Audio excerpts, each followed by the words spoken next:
A palavra de Deus diz que nós viveríamos pela nossa fé, não pela fé dos outros.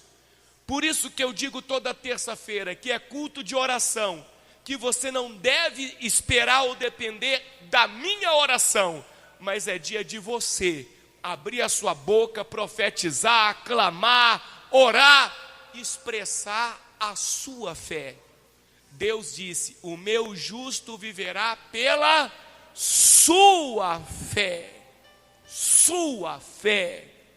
É importantíssimo a gente entender isso, porque nós estamos vivendo num tempo em que as pessoas querem viver da fé dos outros. Hoje nós vivemos do tempo em que as pessoas querem que nós venhamos à igreja e oremos por elas, e que as coisas deem certo para elas. É esse tempo que nós estamos vivendo, mas não é isso que a Bíblia fala. Senta um instantinho, por favor. Nós vamos recolher a folha profética que nós vamos levar ao monte. Mas olha o que está escrito aqui, ó. Presta bastante atenção aqui no telão. Abacuque capítulo 2, versículo 4. Olha o que está escrito: eis o soberbo, sua alma não é reta nele, mas o justo viverá pela sua fé. Então a pessoa que acredita no poder de Deus, que acredita na providência de Deus, ela vai viver pela sua fé. Você quer ser feliz? Isso depende da sua fé. Quer ter uma vida financeira abençoada? A sua fé. Quer ter saúde, paz? É a sua fé, a sua fé. A sua fé. O que é fé? É a certeza do que nós esperamos. Nós já aprendemos isso aqui. Então é pela minha certeza, não é a certeza do outro. É pela minha confiança, não é a confiança do outro. É a minha fé. Então é importante as pessoas entenderem isso. Amém? Abra a sua Bíblia em Hebreus, por favor. Hebreus capítulo 12. Livro de Hebreus, capítulo 12. Toda terça-feira nós estamos aqui no culto profético, que tem sido uma bênção. Que nem a irmã testemunhou aqui domingo à noite, né? A dona Meiraídes, ela testemunhou aqui domingo. Agora no culto das 18 horas, trouxe os exames médicos.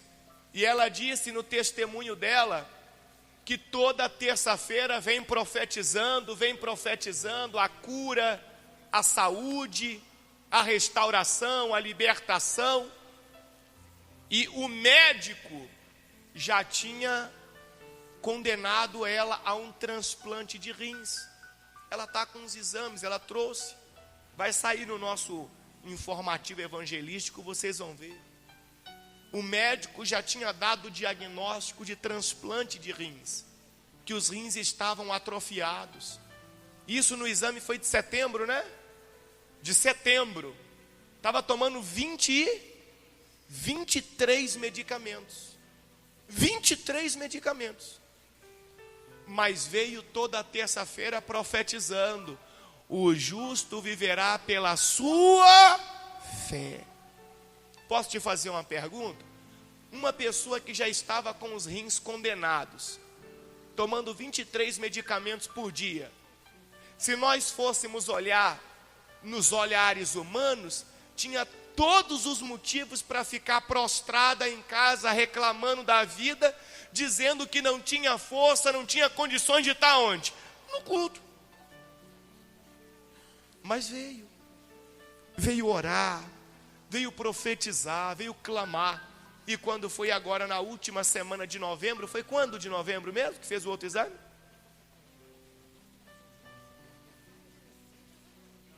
Foi 11 de novembro que fez os exames? 30 de novembro pegou os resultados. Ela trouxe no domingo.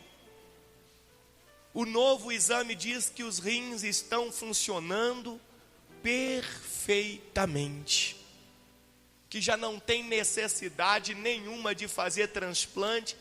O médico já tirou medicamento para tudo enquanto é lado. A senhora ali, ó. Levanta a mão aí, irmã, para o povo ver a senhora. Ela deu testemunho domingo à noite, trouxe os exames médicos. É a palavra de Deus se cumprindo. O justo viverá pela sua fé. Você pode ter uma família abençoada? Pode. Depende do exercício da sua fé. Você pode ter uma vida financeira abençoada, próspera? Pode. Tudo vai depender do exercício da sua fé. Olha o que diz em Hebreus 12. Hebreus capítulo 12. O título da mensagem é: Devemos fazer o quê? Imitar. O que é imitar? Fazer igual. Devemos imitar o exemplo de Cristo, que foi perseverante em meio às provações. O que são as provações? As dificuldades, as lutas. Então todos nós vamos enfrentar lutas. Todos nós vamos enfrentar dificuldades. Até Jesus Cristo enfrentou. Só que a Bíblia diz que ele foi perseverante em meio às lutas, às dificuldades, às provações. E nós devemos fazer o quê? Imitar. Imitar. Olha o que diz o texto sagrado. Lê comigo aí. Portanto, também nós, visto que temos a rodear-nos tão grande nuvem de quê? De testemunhas. Olha o que a Bíblia está dizendo.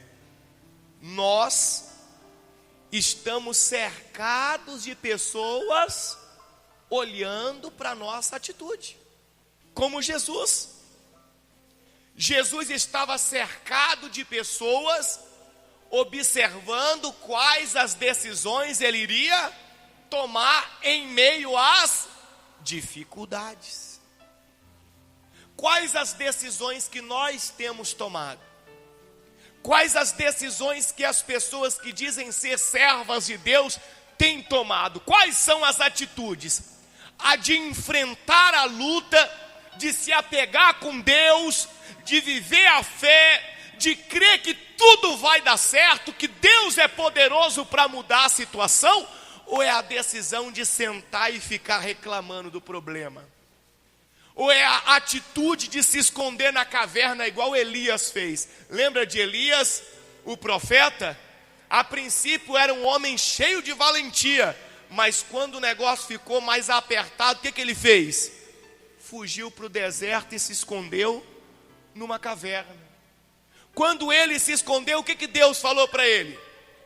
Fica aí que eu vou cuidar de você? Não! O anjo do Senhor visita Elias e pergunta para ele: o que você está fazendo aí? Sai desta caverna. Tem muita coisa ainda que você precisa fazer. E não é se escondendo que o problema vai deixar de existir. Tem gente que se esconde. Tem gente que às vezes ela está com tanto problema que ela se esconde. Vou esconder aqui hoje. Vou esconder como se ela saísse amanhã e já não tivesse mais problema nenhum. Irmão, o problema vai estar lá do mesmo jeito ou maior ainda. Vai estar do mesmo jeito ou maior ainda. E Deus, Ele ensina para mim e para você que não é se escondendo que você vai ter resultado, mas é vivendo pela sua fé. pela sua confiança, pela sua certeza que tudo vai dar certo. Ainda que aos olhos humanos pareça que vai dar tudo errado, mas dentro de você aquela confiança vai dar certo. Olha o que diz: portanto, também nós, visto que temos a rodear-nos tão grande nuvem de testemunhas, desembaraçando-nos de todo o peso e do pecado que tenazmente nos assedia. Nós já aprendemos aqui o que é pecado. O que é pecado? O que é pecado? Pecado é tudo aquilo que vai contra os ensinamentos de Deus. Então vamos lá. Pecado é tudo aquilo que vai contra os ensinamentos de quem? De Deus. Quando Deus fala da fraqueza, Deus fala da pessoa fraca, Deus ensina que o fraco tem que dizer que é fraco e se prostrar e aceitar a derrota e ficar ali esperando a morte. Não é isso que Deus fala da fraqueza? Quando Deus fala sobre a pessoa que está fraca por causa de um problema, o que ele diz para aquele fraco? O que ele ensina para o fraco? O que ele manda o fraco dizer e pensar? Ele diz: diga ao fraco, eu sou forte. Então quando eu, no meio da minha situação difícil, no meio do momento de turbulência que todos nós passamos, aqui não tem ninguém melhor do que ninguém, não tem ninguém premiado que não vai passar por dificuldades.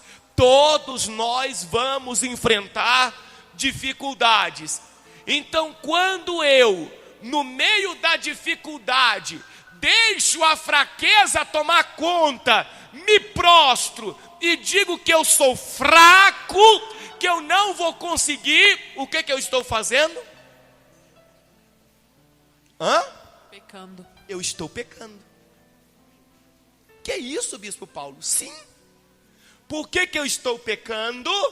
Porque olha o que Deus disse para o povo de Israel, no meio de uma situação muito difícil, no meio de uma situação que parecia não ter jeito. Olha o que Deus disse: forjai espadas das vossas relhas de arado. O povo estava lá no campo, não tinha arma, eles não tinham nada, e o inimigo se aproximando, e tudo já estava com aquela aparência de destruição, que ia dar tudo errado, e o povo murmurando, e o povo reclamando da dificuldade.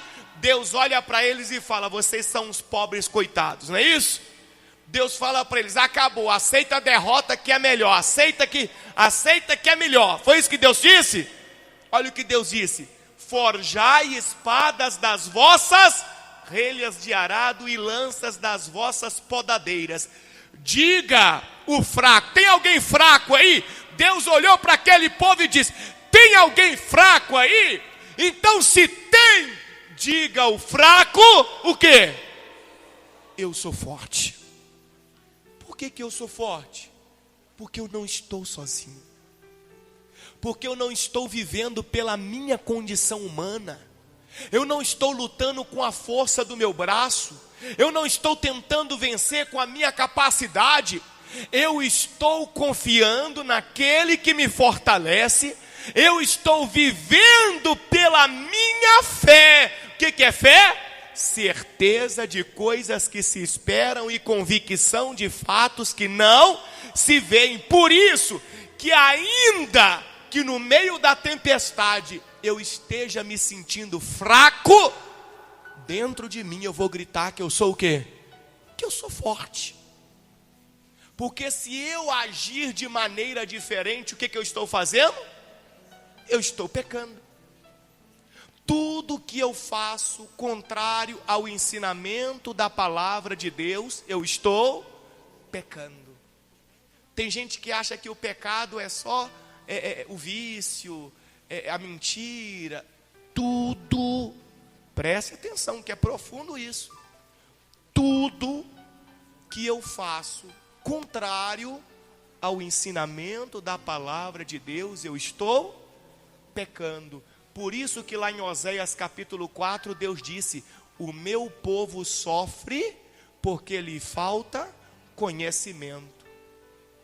O povo tem agido de forma contrária ao que Deus ensinou. E quando ele diz, ele não fala o povo da terra, ele fala o meu povo. Quem seria o povo de Deus? Aqueles que dizem que creem em Deus, que buscam a Deus, que vêm na igreja. Ele fala, o meu povo sofre porque lhe falta conhecimento. Porque eles fazem diferente da maneira que eu ensinei. Eles não conhecem o texto, eles não conhecem meu ensinamento, aí eles vão agir, faz tudo diferente. E aí vem o quê? O sofrimento. Porque a Bíblia também diz que o salário do pecado é a morte. E quando fala a morte, não está falando só de morte física. Morte é a destruição daquilo na minha vida que está enfrentando o problema. Então, quando eu ajo de forma diferente ao ensinamento de Deus, o resultado que eu vou ter é a morte, é o sofrimento. Por isso, ali é Oséias 4, que está dizendo, o meu povo está sendo destruído porque lhe falta conhecimento. Por isso que aqui em Hebreus 12, vamos voltar em Hebreus 12, aqui está dizendo no título que nós devemos imitar o exemplo de quem? De Cristo, que foi perseverante em meio às provações. Olha o que diz: portanto, também nós, visto que temos a rodear-nos tão grande nuvem de testemunhas, desembaraçando-nos de todo o peso e do pecado que tenazmente nos assedia, quer dizer que fazer contrário à forma que Deus ensinou, nos assedia o tempo inteiro, nos atrai o tempo inteiro, fazer o contrário, fazer diferente. Então a gente tem que se desembaraçar disso tudo, se desprender disso tudo, e fazer o quê? Corramos com perseverança a carreira que nos está proposta. Ou seja, coloquemos toda a nossa força para alcançar o objetivo que nós desejamos, para alcançar aquilo que nós acreditamos que Deus é poderoso para fazer na nossa vida. Não é que vamos receber, mas que nós acreditamos que Deus é poderoso para fazer. Então corramos com perseverança a carreira que nos está proposta. Aquilo que nós sonhamos, que nós cremos, que nós acreditamos que Deus pode nos entregar. Continuando, versículo 2.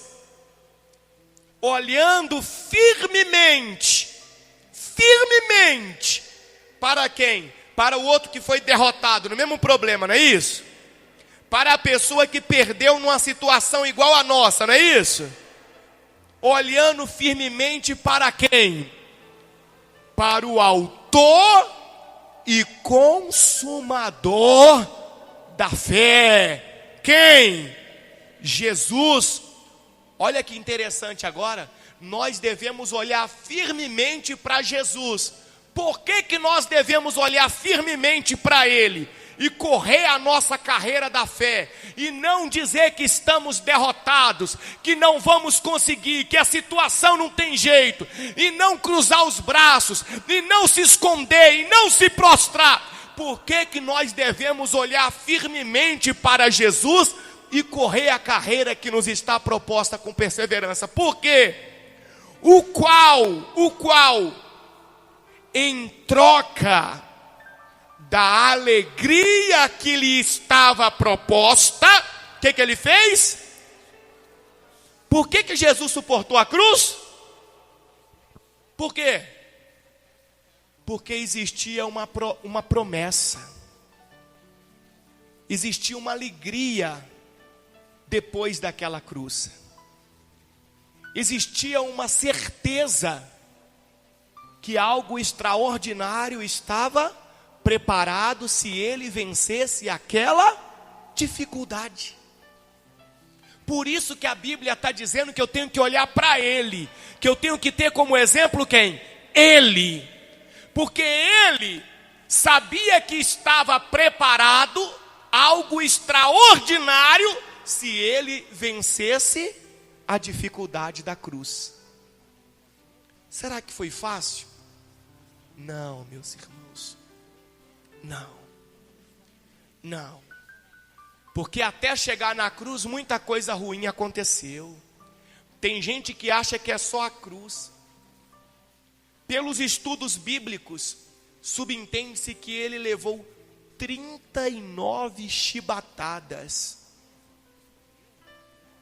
antes de carregar a cruz. E não foi chibatada comum. A Bíblia indica que nas pontas dos chicotes não era uma ponta única, ela se ramificava em várias partes. Tinha o cabo, e aquele cabo se estendia e na ponta se ramificava. E na pontinha de cada ramo tinha um pedaço de osso. Então cada pancada que ele tomava, na verdade eram várias pancadas.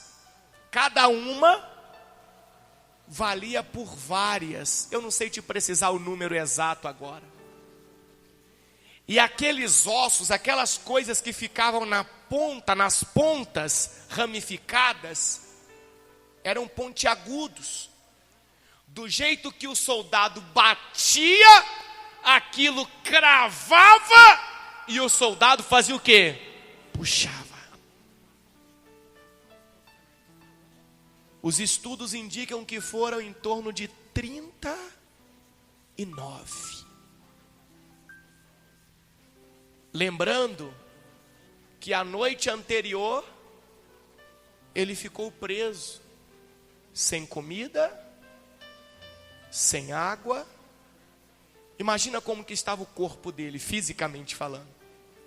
Muitos no lugar dele já estariam pedindo o quê? A morte. Por isso que a Bíblia está dizendo que eu devo olhar firmemente para ele. Que eu devo seguir o exemplo dele, imitar ele. Muitos no lugar dele já estariam pedindo o quê? A morte. Talvez por muito menos você fica pedindo a morte. Como é que Deus vai fazer coisa grande na sua vida? Eu estou aqui hoje num culto profético, não se ofenda comigo não. Eu estou aqui hoje pregando para pessoas que querem ter um ano novo abençoado. Eu estou pregando para pessoas que querem ter uma vida nova. Então se você veio disposto a receber isso, então você vai receber. Agora se você está cheio de fragilidade, você vai se ofender com o que eu estou falando. Deus, Ele não quer para você e nem para mim o pior. Deus quer o melhor. Mas esse melhor vai vir através da nossa fé. Então Jesus toma todas aquelas pancadas. Jesus sofre tudo aquilo. E mesmo depois de sofrer tudo aquilo, ele ainda tem que carregar o quê? A cruz. Ele teve que carregar a própria cruz até o Calvário. Será que foi fácil? Será que o corpo dele estava dolorido? Será que ele sentia fraqueza? Será que ele sentia mal-estar? Mas ele aprendeu que a palavra do Eterno já dizia: diga ao fraco. Cada vez que ele pensava em parar, eu acredito que ele dizia: eu sou o quê? Eu sou forte. Eu vou vencer. Eu vou conseguir, porque aquilo que está preparado para mim, a alegria que está depois desta cruz, vale a pena. Cada passo, cada esforço, cada sacrifício, cada empenho que eu fizer vai valer a pena. Então Deus está ensinando para mim e para você olhar para quem? Olhar para Jesus, imitar o exemplo de quem? De Jesus. Então vamos voltar aqui, vamos voltar na Bíblia. Versículo 2. Olhando firmemente para o autor e consumador do quê? Da fé. Quem é o autor e consumador da fé? Jesus, o qual em troca da alegria, o qual em troca do quê? Da alegria que lhe estava proposta, o que ele fez? Suportou a cruz. Ele suportou a cruz, não fazendo caso do quê? Da ignomínia. Sabe o que é ignomínia? A vergonha. Então, no meio de uma situação difícil, normalmente também vem o que? O sentimento de quê? De vergonha sobre nós. Às vezes é um problema de saúde, às vezes é um problema financeiro, às vezes é um problema familiar, às vezes é um problema, sei lá. Normalmente vem um sentimento de quê? De vergonha. Você acha que Jesus estava passando vergonha naquele momento de sofrimento da crucificação? O que você acha? Sim ou não? Cuspiram no rosto dele. Alguém já cuspiu no seu rosto? Se alguém cuspisse, o que você faria? Tem gente que diz que ninguém é louco, Bispo Paulo.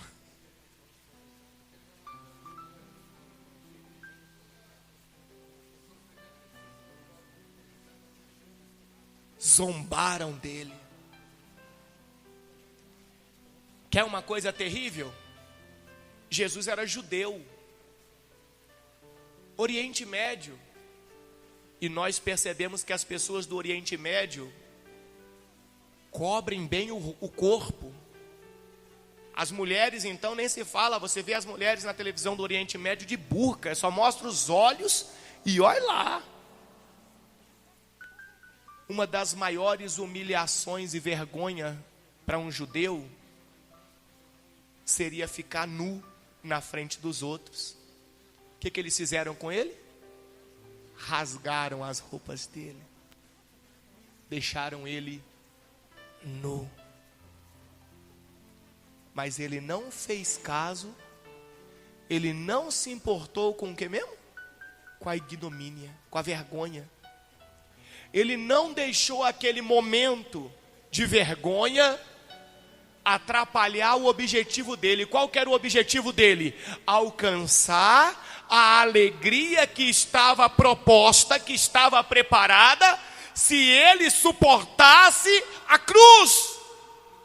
Se ele vencesse aquele momento difícil, ele colocou o foco na alegria que estava preparada. É isso que Deus está ensinando para mim e para você aqui hoje. Eu não sei em prol do que você está orando na sua vida. Eu não sei o que você tem pedido a Deus. Eu sei de uma coisa: Deus está ensinando para mim e para você no culto de hoje a colocar o seu foco naquilo que você tem buscado.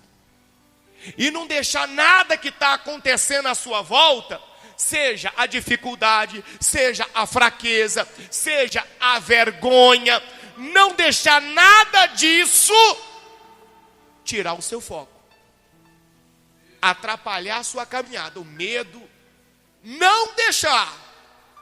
Jesus não permitiu. Jesus olhava o tempo todo para o objetivo dele. Para o objetivo dele. E ele mostra isso para nós nas próprias palavras. Lá na cruz do Calvário, quando ele já está pregado na cruz, ele já tinha morrido? Já tinha morrido? Estava pregado na cruz, já tinha morrido? Não, ele demora um pouco para morrer. Ele demora. Todo o procedimento começou por volta de 9 horas da manhã. Ele foi pregado na cruz por volta de meio-dia. Ele morreu mais ou menos às 3 horas da tarde. Então ele ficou ali em torno de 2 horas agonizando na cruz. Ele já tinha alcançado a alegria que estava proposta para ele? Já tinha? Não! Ele ainda não tinha vencido a cruz no total. Teve um momento que Maria, ao pé da cruz, olha para ele. Ele olha para ela. Maria estava chorando. Jesus olha para ela e diz: por que choras? E João, o apóstolo, estava do lado de Maria. Jesus olha para ele e diz: está aí a sua mãe. E olha para ela e diz: está aí o seu filho. Em outras palavras, não precisa de ninguém chorar aqui. Meu foco está ali na frente. Meu objetivo é aquele lá. Nada vai me impedir de chegar lá. Você concorda comigo que se Jesus naquele momento se deixasse constranger pelas lágrimas de Maria, que é uma coisa natural, por mais que ele fosse o filho de Deus, ele nasceu dela. Você concorda comigo que se ele se deixasse constranger pelo sentimento dela, ele poderia talvez até perder o foco? Pelo sofrimento dela, ele poderia mudar alguma coisa no curso daquela situação? Mas ele não perde. Tem aí essa parte? Aí ó, João 19, 27. O que é que diz no 26? Vendo Jesus, sua mãe, e junto a ela o discípulo amado, está lá em João 19, 26, ela disse, o que Jesus disse para ela? Mamãe! É assim que está escrito lá? É isso que está escrito? Jesus fala com ela como? Mulher. Que isso, bispo Paulo? Que falta de respeito. Não era falta de respeito. Jesus estava mostrando para mim e para você que o foco dele estava depois da cruz. Quando você tem um foco e coloca toda a sua força naquele foco, que é a esperança em Deus, que é a confiança na promessa de Deus, e não deixa nada nem ninguém te atrapalhar, você chega lá. Mulher! O que ele diz para ela? Mulher, eis aí o teu filho. Depois disse ao discípulo: eis aí a tua mãe. Dessa hora em diante, o discípulo a tomou para onde? Para casa. Em outras palavras, ali todo mundo já entendeu que a preocupação de Jesus era terminar o processo da cruz. Ele queria alcançar o que estava preparado para depois da cruz. Qual é o seu objetivo? Você tem um objetivo?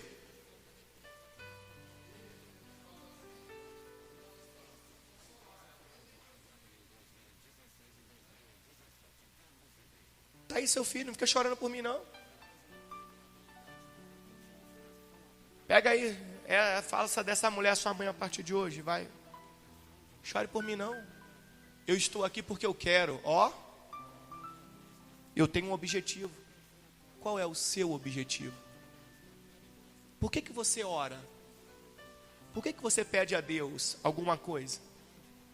Você realmente acredita que Deus pode fazer? Então imite o exemplo de Jesus, que não se importou com nenhuma crítica, perseguição, humilhação, fraqueza, limitação, dificuldade, abatimento, dia mal, o que for, nada, ele estava focado naquilo que estava preparado para ele, ele estava olhando para aquilo que estava depois da cruz. Você está olhando para onde? Aí olha lá vamos voltar lá no Hebreus, estão no Hebreus, não estão no Hebreus 12? Olha lá, olhando firmemente para o autor e consumador da fé, Jesus, o qual, em troca da alegria que lhe estava proposta, suportou a cruz, não fazendo caso da vergonha, e está, olha que maravilha, está assentado à destra do trono de quem? De Deus. Viu o que significa ter foco? A maioria dos crentes hoje em dia não tem foco, não. Pois é, mas a Bíblia está dizendo o quê? Que nós devemos imitar o que ele fez. Olha para os evangélicos hoje em dia, os que se dizem evangélicos, crentes, qual é o foco? Não tem foco, porque todo mundo acha que é só vir na igreja, trazer uma Bíblia, sentar numa cadeira e automaticamente a situação difícil é resolvida. Foi assim com Jesus? Foi tudo fácil e simples assim com ele? Foi ou não? Não. E a Bíblia está mandando eu imitar ele, então a Bíblia já está dizendo para mim que não será simples e nem fácil, porque para ele não foi. Mas quando a Bíblia diz para mim imitar ele, está falando da perseverança, do foco, da persistência, da confiança, porque ele venceu. E assim como foi com ele, será comigo também, se eu fizer igual a ele. Igual a ele. Nós estamos vivendo uma geração de pessoas tão fracas. Pessoas que estão precisando dar um grito para elas mesmas e dizer: eu sou forte. É Cristo quem me fortalece, é Deus quem me fortalece. A minha vida vai mudar. Pode estar tudo dando errado agora, pode estar tudo parecendo que não tem jeito, mas a minha vida vai mudar. Em nome de Jesus vai mudar. Versículo 3, para finalizar. Considerai, pois, atentamente. Considerar como? Como? Atentamente, com atenção. Aquele que suportou tamanha oposição dos pecadores contra si mesmo. Como assim tamanha oposição dos pecadores? Suportou o ódio que as pessoas sentiam dele, a vontade de matar que as pessoas sentiam dele. Ele suportou tudo aquilo. Quantas vezes nós estamos cercados de pessoas assim? Ele suportou. Ele é como se as pessoas nem existissem. Para ele não fazia diferença.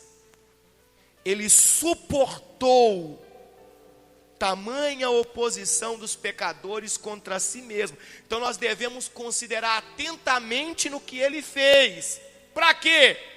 Para que não vos fatigueis, desmaiando em vossa própria alma. Para que não vos canseis de viver a sua fé a ponto de desistir das promessas de Deus para a sua vida. Então eu devo considerar atentamente no tanto que ele suportou ao redor dele o ódio, os desejos ruins, as coisas do mal, para destruir, para parar, para impedir ele. Eu devo observar isso, para que eu, no meio das minhas dificuldades, das minhas lutas, não venha me cansar. Olha o tanto de crente que está por aí já dizendo que está cansado, de evangélico.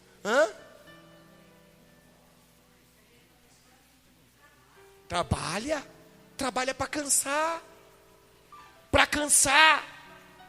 Cansar ao ponto da pessoa dizer que vai o quê? Desistir. Então a Bíblia está dizendo exatamente isso, que eu tenho que observar atentamente o tanto que Jesus suportou, para mim entender o tanto que eu também tenho que suportar, de maneira que eu não me canse. Eu não posso me cansar. Se eu me cansar, eu não vou chegar lá. Olha o exemplo de Jacó. Olha o exemplo de Jacó. Qual era o maior sonho? Qual era o foco de Jacó? Qual era o foco de Jacó? Qual que era? Sabe não? Quando ele saiu da casa do pai dele, sem nada, que lá no meio do caminho ele encontrou com um anjo. Lembra da escada que subia, descia os anjos? Ele fez um voto com Deus. Ele disse: Senhor, a única coisa que eu quero é que o Senhor me dê pão para comer, roupa para vestir, mas acima de tudo que o Senhor me dê paz. Olha o foco dele: que o Senhor me dê paz, para que eu volte para a casa dos meus pais sem nenhum tipo de confusão, sem nenhum tipo de contenda. Eu preciso disso. Isso quando Jacó estava indo. Quando Jacó estava voltando, a Bíblia fala que Jacó, ele teve uma batalha com um anjo. Qual que era o foco dele? Receber o quê? Qual que era o foco dele? Receber o quê? Paz. Ele queria voltar para a terra dos pais dele em paz. Ele queria voltar sendo um novo homem, ser visto como um novo homem, não como aquele homem que saiu de lá, que causou confusão, que causou tumulto, que entristeceu o irmão dele. Ele não queria ser visto como essa pessoa, ele queria ser visto como um novo homem. Ele queria ter paz para chegar. E a Bíblia fala que ele lutou com o anjo, só que ele não podia vencer o anjo muito mais forte. Então o que ele faz? Ele pendura na perna do anjo. E o anjo me solta, eu tenho que ir embora. E ele agarrado. E o anjo já amanheceu o dia, eu tenho que ir embora. E ele diz para o anjo: eu não te solto enquanto você não me abençoar. Isso é foco. Eu não te solto enquanto não me abençoares. É foco, é força, é perseverança. Aí eu pergunto para vocês, vamos lá, um anjo lutando a noite inteira, um anjo sente alguma coisa? Não. O anjo é um espírito, não sente nada. Não tem fome, não tem sede, não tem cansaço, não dorme.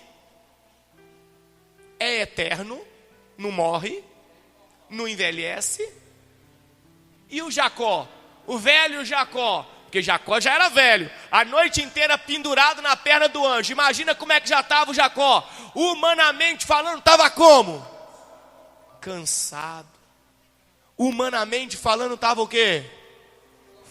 Fraco.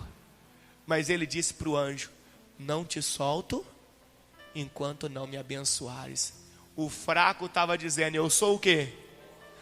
Eu sou forte, eu seguro aqui até me abençoar. E aí o anjo olha para ele e diz isso aqui, ó. Versículo 27. Perguntou-lhe, pois, o que o anjo perguntou para ele? Como te chamas? Ele respondeu, o que ele respondeu para o anjo? Jacó. E o anjo disse para ele, então disse: já não te chamarás Jacó, e sim Israel. Lê lá para mim.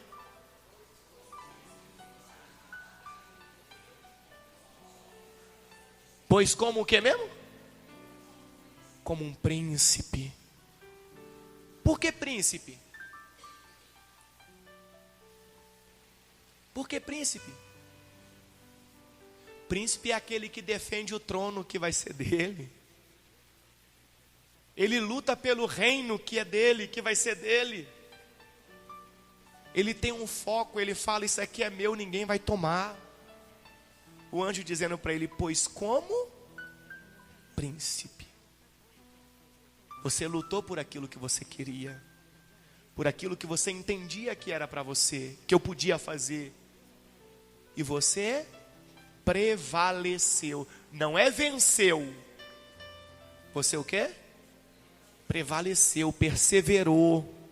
Não deixou a fraqueza, a dificuldade, o cansaço, não deixou nada te atrapalhar. Você prevaleceu. Então a partir de hoje já não te chamarás Jacó, e sim o quê? O que Jacó queria mesmo? Qual era o foco dele? Ser um novo homem. E conseguiu. Paz. Ele chega na terra da família agora como quem?